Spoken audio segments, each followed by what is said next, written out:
మరణాన్ని మనం ఆపలేం, కానీ ఆరోగ్యంగా ఎక్కువ రోజులు బ్రతకడం మాత్రం మన చేతుల్లోనే ఉంది.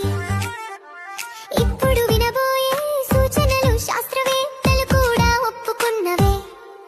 ఇవి మన ఆయుష్ పెంచడమే కాక బ్రతికినంత కాలం సంతోషంగా జీవించేలా చేస్తాయి.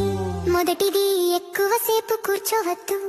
రోజంతా కూర్చోవడం శరీరానికి హానికరం. ఉద్యోగం అయినా మధ్యలో లేచి కొంచెం నడవడం తప్పనిసరి. రెండవది, కడుపు 80% నిండగానే తినడం ఆపండి.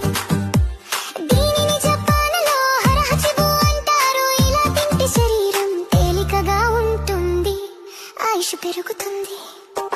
మూడవది, ప్రతిరోజు కొంత వ్యాయామం చేయండి. వర్కౌట్ చేస్తే బాడీ ఫిట్ గా ఉంటుంది, స్టామినా పెరుగుతుంది, యంగ్గా కనిపిస్తాం. నాలుగవది, ఉదయం ఎండలో కొద్దిసేపు నడవండి. ఉదయపు ఎండలో వచ్చే విటమిన్ డి శరీరానికి చాలా ఉపయోగకరం, కానీ మధ్యాహ్న ఎండను మాత్రం తప్పించాలి.